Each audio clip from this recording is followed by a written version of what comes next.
Et salut, c'est Florine. Donc voilà, petit moment quand c'est plus vieux que j'ai plus fait de vidéo. Aujourd'hui il fait un peu gris, un peu venteux, pas très chaud.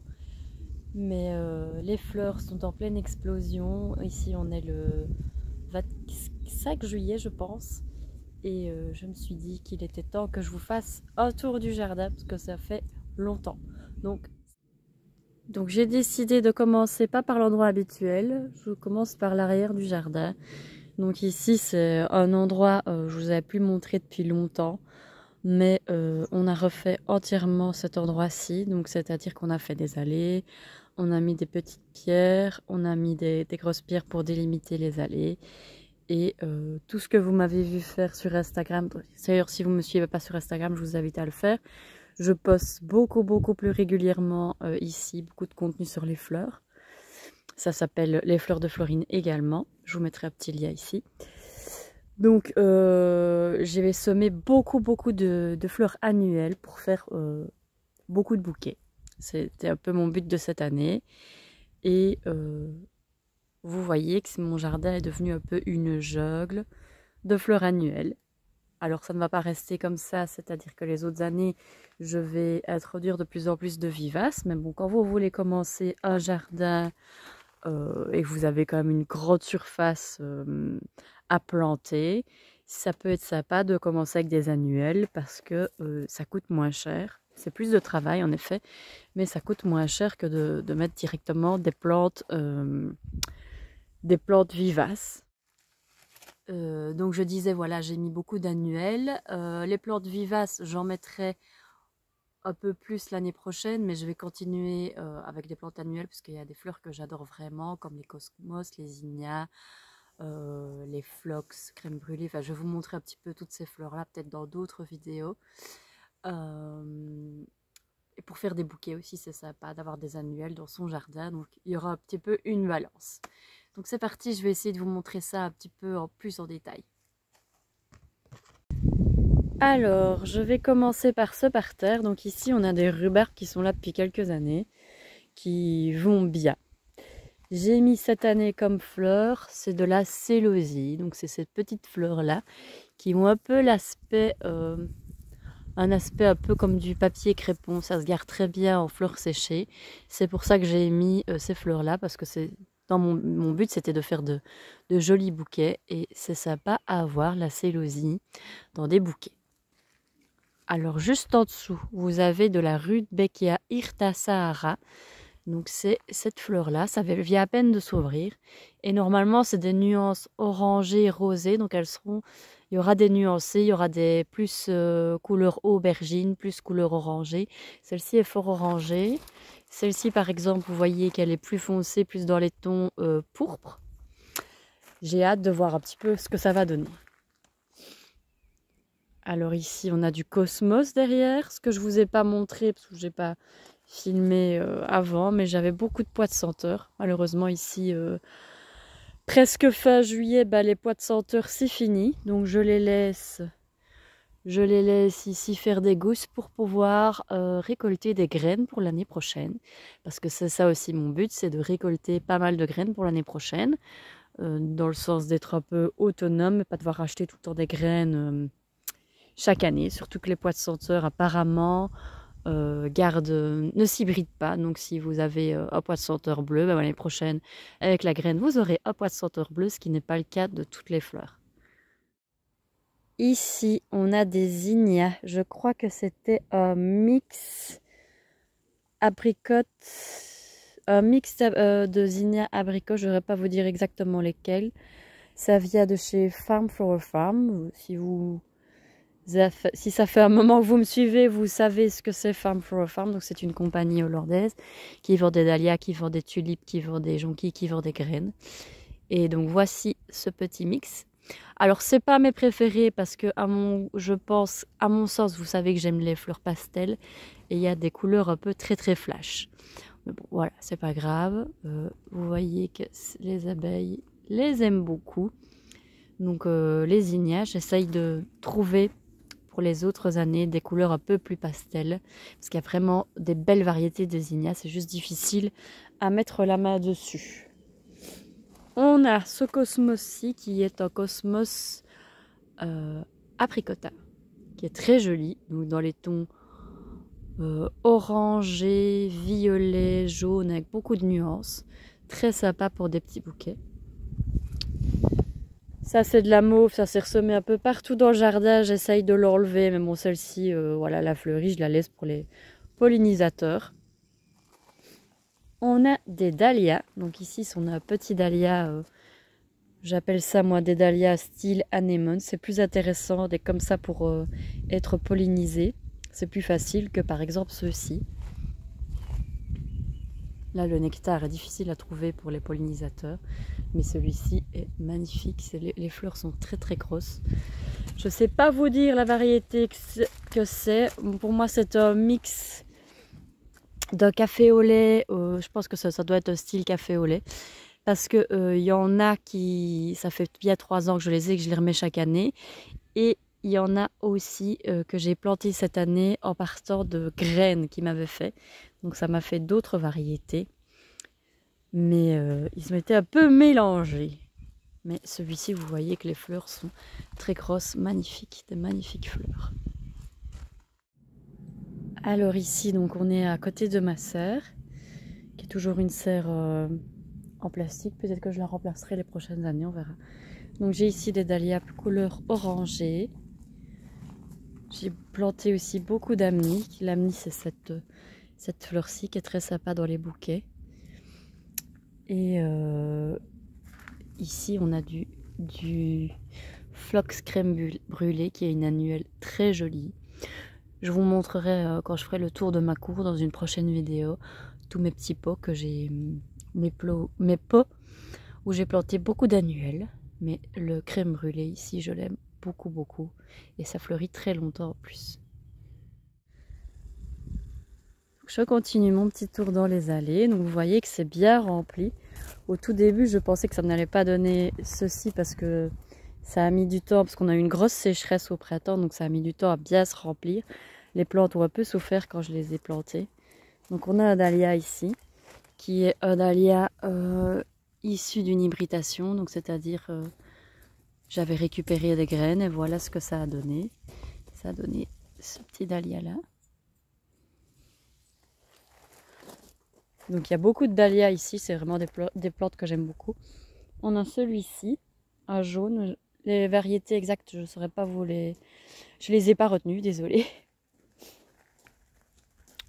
Donc du cosmos, il y en a un petit peu partout. Ça c'est toujours l'apricota. Ici on a un dahlia comme ceci, qui est plutôt blanc, blanc-beige. Là derrière, il y avait, c'était rempli de bleuets qui ont fini de fleurir, donc je les ai enlevés et j'ai planté d'autres choses derrière, mais il va falloir le temps que ça pousse.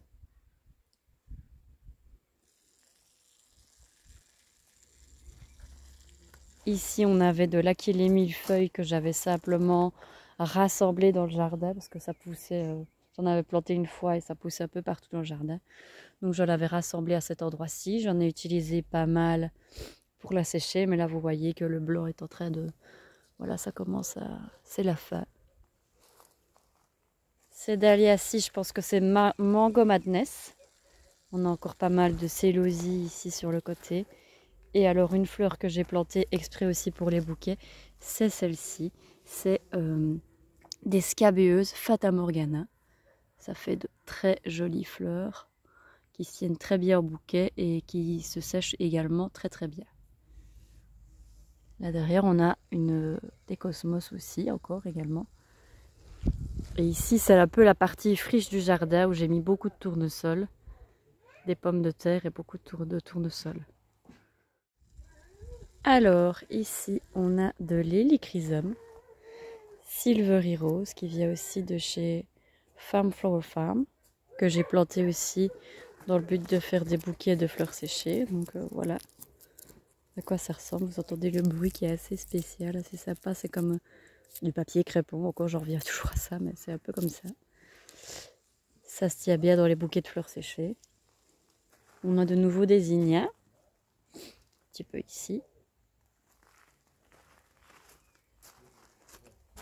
Je continue mon petit tour. Bon, il y a un peu des jouets des enfants qui traînent, désolée, je les ai pas ramassés pour la vidéo. Alors, on a cette fleur-ci qui est très intéressante, c'est des scabieuses drumstick, qui encore une fois est une fleur qui se garde très bien pour les bouquets de fleurs séchées. C'est assez marrant en fait, voilà. Au départ, la fleur, quand elle commence à fleurir, c'est comme ceci. Voilà. Et puis ça devient comme ceci.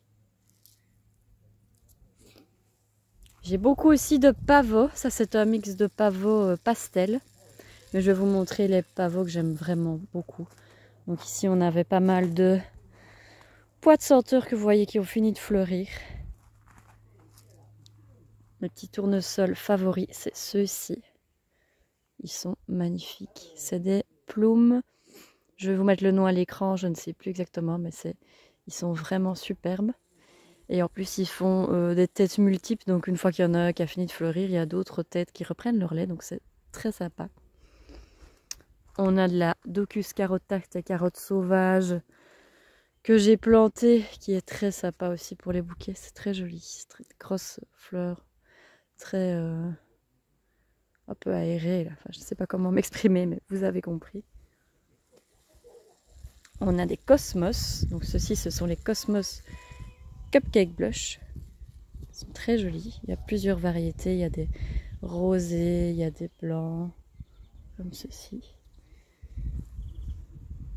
Et alors ceux que j'ai beaucoup aimés, c'est ce dahlia, qui est magnifique, qui est un dahlia issu d'un croisement. Donc c'est-à-dire que c'est un dahlia issu des graines que j'ai récoltées l'année dernière. Donc il est magnifique celui-là, c'est sûr que je vais sauver le tubercule pour le garder. Et voilà, vous avez des belles surprises. Je parlerai un peu plus du fait de sauver la graine de dahlia dans une prochaine vidéo ou sur Instagram. J'en ai déjà parlé sur Instagram d'ailleurs. Alors, qu'est-ce qu'on a d'autre? On a ce magnifique Cosmos Apricot Limonade, qui est plutôt un cosmos un peu plus petit, mais qui est très belle couleur aussi.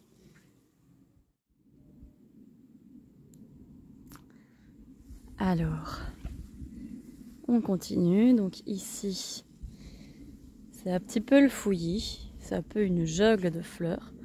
On a de la Nigelle Death Blue, qui est une fleur très intéressante à avoir. Elle est comme ceci une fois qu'elle est en fleurs. Et puis après, vous avez les têtes de graines qui sont comme ça. C'est très sympa aussi à avoir dans les bouquets.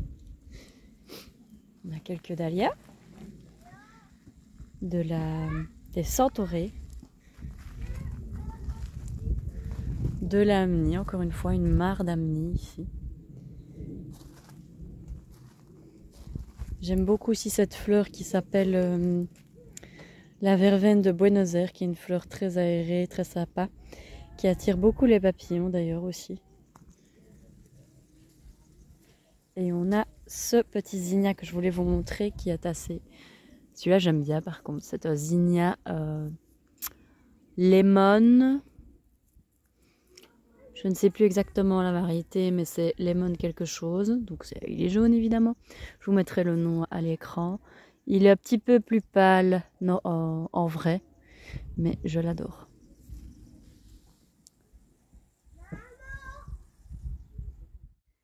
Alors ici, on se trouve tout près de ma serre. C'est la serre que j'utilise pour les tomates et pour certaines fleurs comme les renoncules, etc. que c'est mieux de les mettre à l'abri.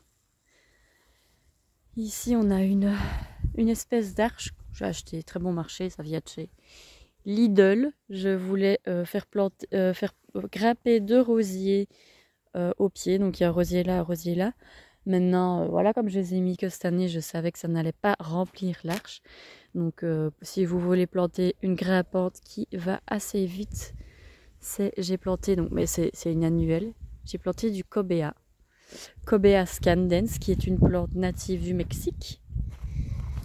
Alors ça fait des grosses lianes, elle est comme ceci, et puis quand la fleur éclot, ça devient comme ceci.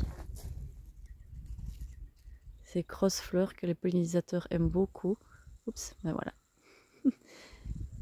Elle a fait fini celle-là, bon donc voilà, c'est comme ceci. Très sympa. Et elle existe en violet ou bien en blanc. En tout cas, je l'ai vue en violet ou en blanc. Il y en a d'autres qui vont éclore, hein, ne vous inquiétez pas. Voici par exemple celle-ci. Et ça remplit, ça peut vous couvrir une arche assez rapidement. Ici bientôt il y a un petit banc qui va venir s'insérer ici au milieu. Alors dans les pavots que j'aimais beaucoup, que je voulais vous montrer juste avant, parce que c'est vraiment la faille, ils fleurissent depuis début mai. Ce sont ces magnifiques pavots Amazing Grey, qui c'est vraiment des nuances de gris-violet. Ils sont magnifiques. La fleur ne dure pas très très longtemps, mais une fois qu'une fleur éclot, il y en a qu'une fleur fan, pardon, il y en a une autre qui éclot assez rapidement. Donc vraiment très sympa à voir ces petits pavots Amazing Grey. Alors ce parterre-ci est un peu plus fouillis, je vous avoue. Il y a eu beaucoup de mauvaises herbes, il y a beaucoup de fleurs qui ont fini de fleurir. Il y a pas mal de rosiers aussi dedans. Et de la nigelle, il y a un peu de tout. Ici, on est un peu dans une période de transition. Je vous avais pas montré les roses quand elles étaient en pleine floraison, mais bon, voilà. Elles vont bientôt revenir. Et donc, voilà, c'est ce petit tour. Je vous montre le jardin tel qu'il est ici au mois de juillet. Je vous montrerai d'autres parties du jardin, d'autres endroits, dans d'autres vidéos, mais je ne veux pas que la vidéo dure trop longtemps. Ici, on a du bleuet, bleu, Centauréa bleu. Et j'ai ma petite mare, qui va bien aussi. Et là, derrière, sur ce mur en bardage, on a les vignes qui recouvrent bien. Vous voyez qu'on va avoir du raisin bientôt. Ce parterre-ci aussi est un peu, mériterait d'être désherbé, mais bon, je l'ai fait. Pour le moment, on a eu vraiment des grosses chaleurs et maintenant beaucoup de périodes de pluie, donc évidemment les mauvaises herbes explosent. C'est un parterre que j'ai fait tardivement, donc vous voyez que les hortensias ont un peu souffert de la chaleur, mais c'est pas grave, ils se remettront très bien l'année prochaine. Il y avait un rosier qui était magnifique ici, je vous montrerai les fleurs sur Instagram quand elles fleuriront. Encore une fois, ce magnifique phlox crème brûlée. Vous voyez des nuances, un petit peu de violet, de beige. Magnifique. Et ce que j'ai beaucoup aimé, j'en ai planté beaucoup, c'est la fève. Vous n'en avez pas vu beaucoup dans le jardin. Celui-là, donc, c'est un vivace. C'est un delphinium pied d'alouette vivace. Mais il y a beaucoup aussi des delphiniums annuels. Comme par exemple ceux-ci, qui vont se ressemer tout seuls dans le jardin, enfin j'espère. J'en ai une variété de bleu comme ça, une variété de rose. Je vais vous les montrer après. J'ai beaucoup d'aquilées millefeuilles aussi dans toutes les nuances pour faire des beaux bouquets. Ici on a les tournesols qui ont un peu fini de fleurir, mais il y en a d'autres. Vous voyez qu'il y a d'autres têtes qui vont apparaître, donc je les laisse. On a de l'hortensia. J'en ai beaucoup dans la cour aussi, des hortensias. Ça, c'est de la Nepeta rosée qui mériterait aussi d'être taillée. De l'échinacée blanc. J'aime beaucoup cette fleur. J'aimerais en avoir partout dans le jardin, mais ça me met un peu du temps à pousser. Et voilà ce delphinium rosé qui est je crois que c'est le belladonna. Donc voilà pour ce petit tour du jardin. Enfin une partie du jardin. Voilà à quoi il ressemble mon jardin. La terrasse doit encore être aménagée. Un petit coin sympa. Mais là pour le moment, je récolte beaucoup de fleurs et j'y passe beaucoup de temps. Donc voilà pour le petit tour, une petite partie du jardin. J'espère que cette vidéo vous aura plu. Là il commence à pleuvoir donc je vais arrêter ma vidéo ici. Si vous voulez voir un peu plus de mon contenu sur les fleurs, etc., vous pouvez me suivre sur Instagram. Mon compte s'appelle Les Fleurs de Florine et là je poste beaucoup plus régulièrement et quasi quotidiennement en story. Donc on se retrouve pour une prochaine vidéo. J'espère tout bientôt. Portez-vous bien. Bye bye.